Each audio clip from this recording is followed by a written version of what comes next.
Hey, everybody. When it comes to effective communication, sometimes less is more.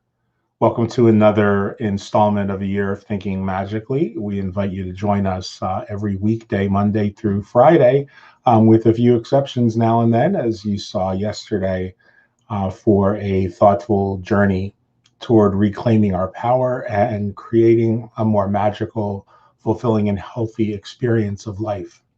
I'm John Michael Salvato, your host, and I'll be with you each day to share with you one way in which I'm committed to shifting my mindset, to creating one little change that might shift everything for me, in the hopes that it inspires you to do the same thing. More on today's mind shift when we come back.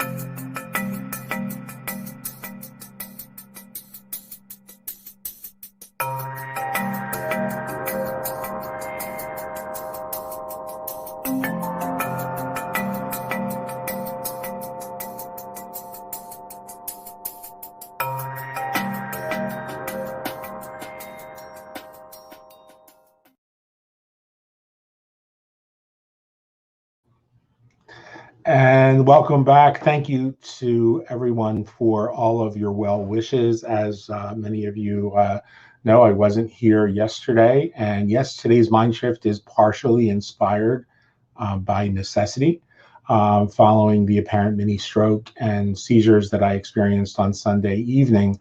Let me say that while my physicians are, I'm sure, acting out of an abundance of caution and maintain that it was a mini stroke, I think it's also possible that what I experienced on Sunday night was just residual effect of a very severe seizure. So we want to excuse me. I want to thank them for going above and beyond in their treatment, for letting me out as soon as it was possible, and because the last place you want to be in the middle of a pandemic is a hospital, but for the extraordinary care I received at Penn State Hershey Medical Center. Either way, I am back and committed to doing these every day, although these will be shorter until I'm feeling like myself again. So that is the inspiration for today's mind shift. So today's mind shift is moving us toward recognizing that not every conversation has to be lengthy in order to be effective. Sometimes saying less really is more.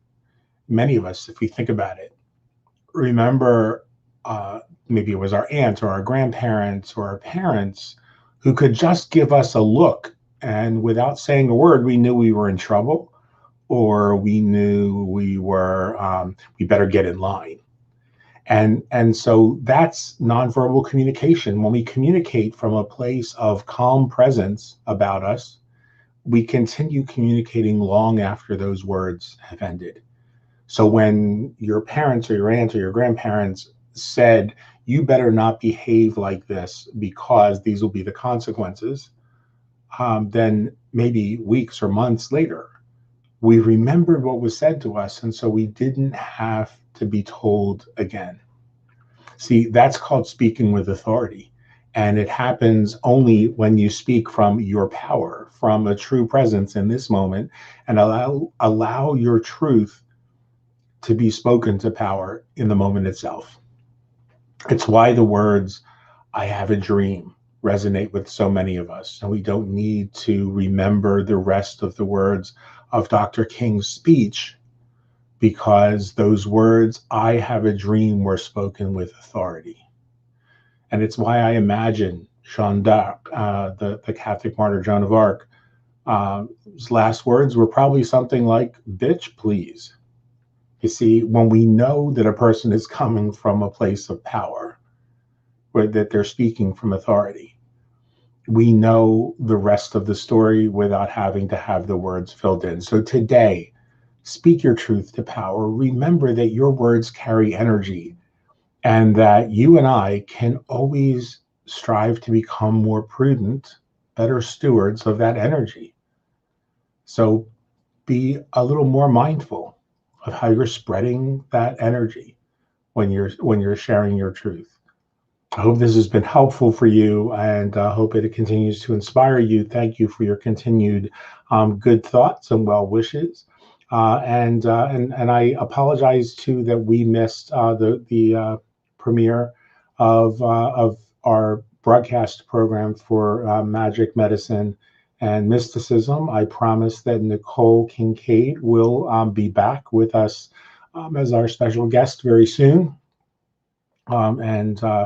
And for the students of our Stregoneria weekly discussion group, I apologize that we were not able to meet this week, but we will certainly make up for it next week with a little bit longer discussion session.